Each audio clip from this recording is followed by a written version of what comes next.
YouTube audience, you guys, we have kind of like a real friendly community feel. I feel like we can be a little bit more casual here, but it's important to remember that when you're talking to different audiences, you need to present yourself differently, even if it's the same content.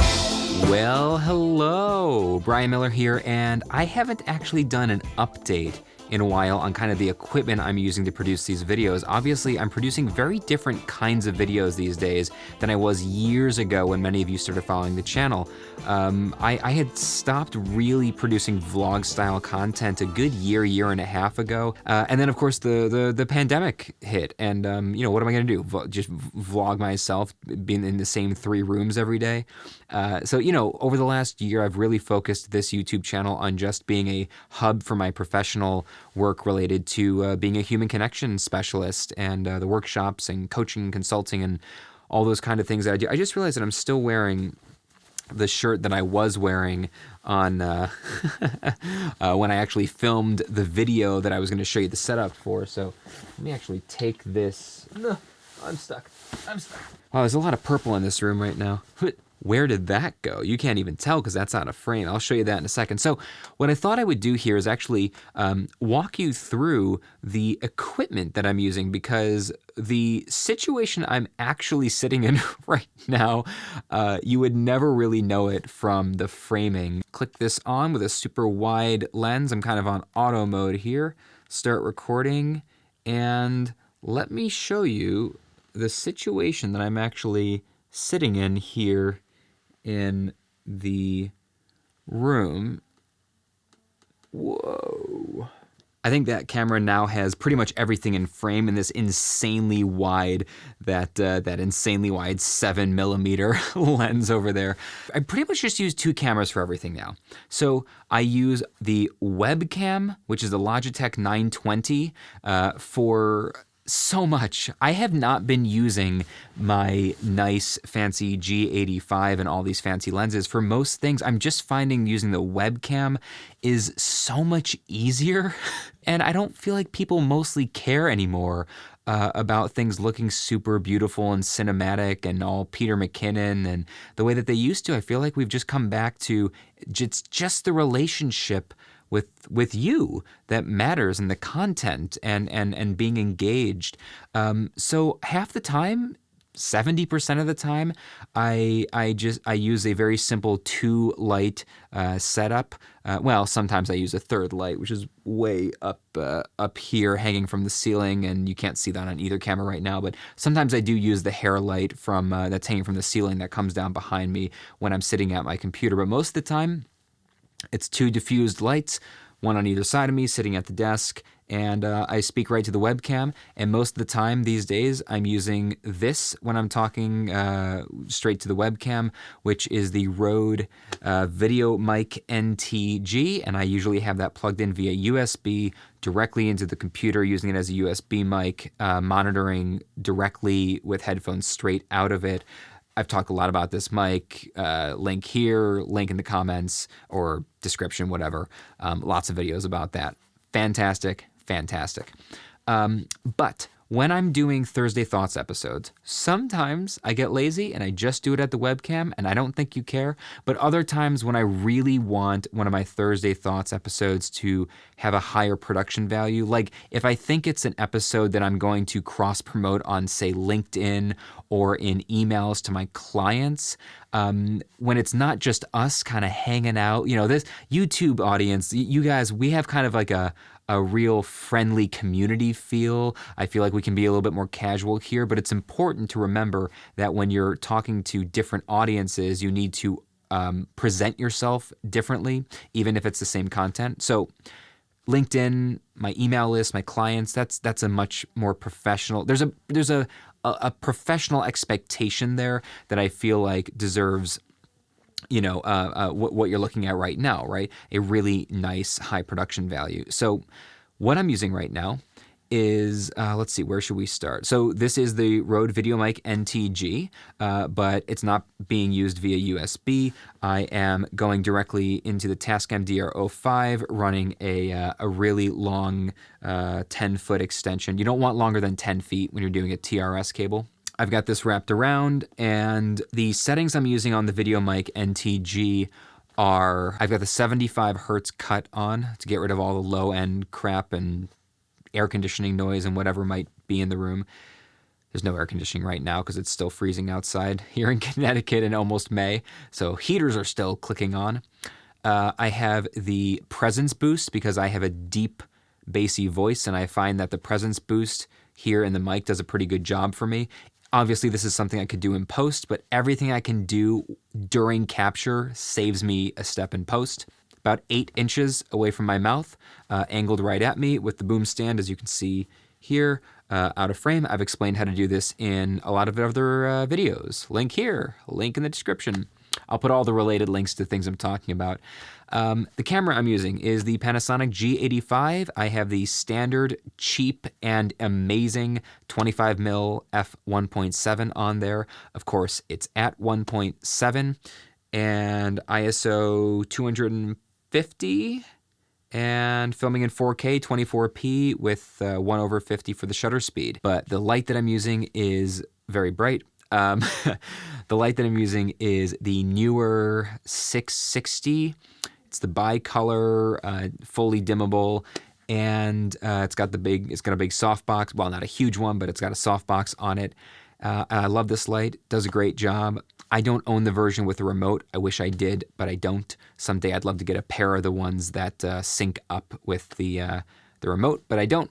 What I do have is the cable runs into a smart plug, so I can control the light at least on and off with my voice.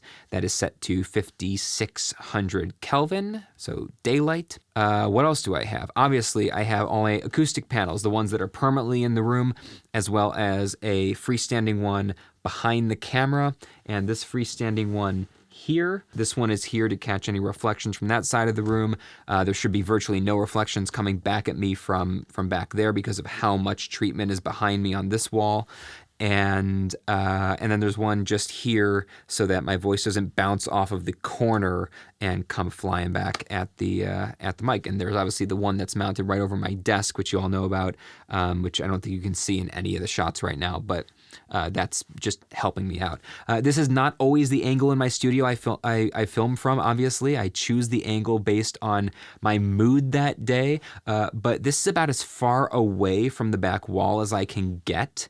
And I like being in a position like this because I get to leverage the f1.7 with the 25mm, which is a 50mm equivalent. So I get basically the nifty 50. I'm a good 10 feet away from the back wall, which gives me a nice out of focus background, a lot of clarity in the image.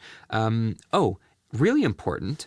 What I have here, and I'm not sure which screen to share this on, but well, this is going to be weird, so maybe I'll show it right here.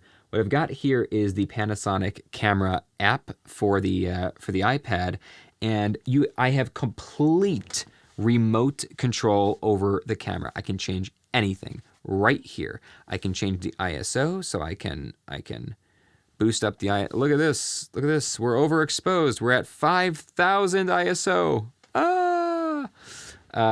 I can pretty much control everything about the camera from here, including white balance, including exposure manually, and of course I have the ability to do all my manual focus. So I am set to manual focus, not auto, because Panasonic cameras have terrible autofocus, but that's okay.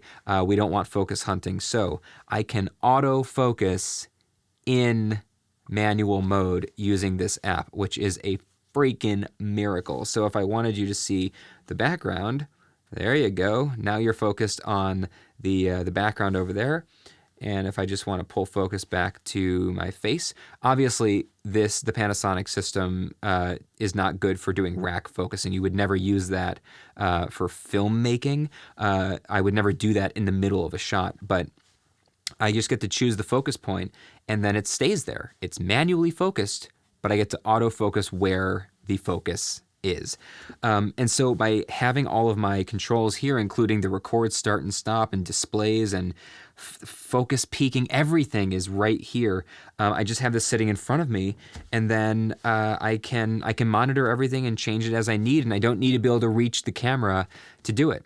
Now, the last thing that we need to talk about is this big contraption that is on the camera right now. This big contraption is the Parrot Teleprompter. It is a proper teleprompter for mirrorless and DSLR cameras. The entire setup is incredible. It's about $100. It's worth every penny. It works with your phone, so it comes with an app, and basically it comes with this bag that has all of these different step-up rings. So whatever size lens you're using, whatever the thread size is, you find the thread with that that matches the step-up ring. You thread it on to your lens, and then this teleprompter, it just fits, and it just goes right onto this. And so what happens is with this app, as it uses my phone, and it plays the words across the screen, and I can use the remote it comes with to control the speed, to go back, to go forward, to restart, to whatever, and I can just sit with this in my lap and control all the words. And so basically, if you write out your script, so like I do on my Thursday Thoughts episodes, which of course are scripted, they're tightly scripted. It used to take me an hour to film a 5 or 8 minute video because I had to memorize the script, and I had to memorize a new script every week. It was crazy. This is saving me a tremendous amount of time because I get to read the script as it's going by. From the other side, it doesn't block the lens at all, right? You think I'm looking right at the lens, but I'm actually just reading the words. So at first, it felt like it was a little inauthentic because I didn't feel like I was, really speaking to the camera the way I used to, but it's no different. Like, the connection is the same because I was working off of a script before. I just, in between takes, I had to memorize the next paragraph, and then I had to deliver it from memory. This actually allows me to just read it. Right now, I'm not reading a script. This entire video is off the cuff, but when I'm doing a tight Thursday Thoughts episode, or like a video for a client, that for some paid thing that they've got me doing, and I want to give them a video in advance for their attendees or whatever, I can just write out the script and then put it on the phone into the app, slide the phone in there, and all I have to do is start playing, and I can just, in the span of 5 or 10 minutes, if I'm good, right, if I just read it well and I nail it on one go without, tripping over my words too much, it only takes me 10 minutes to film a 10-minute video instead of an hour to film a 10-minute video. And that is pretty much the roundup of equipment that I'm using these days. That's where I'm at. But don't be discouraged by the price of things. If you all remember, I started this channel with a Canon M3 and one lens and using window light. Hope that this helps. If you have any questions about any of this gear, if you want me to do a deeper dive into any of the pieces of kit that I just described, I'm guessing a lot of you are gonna ask about the teleprompter to see a bit more about that. Just let me know in the comments. And yeah, thanks so much for sticking with me. My name is Brian Miller, and always remember, our world is a shared experience. See you next time.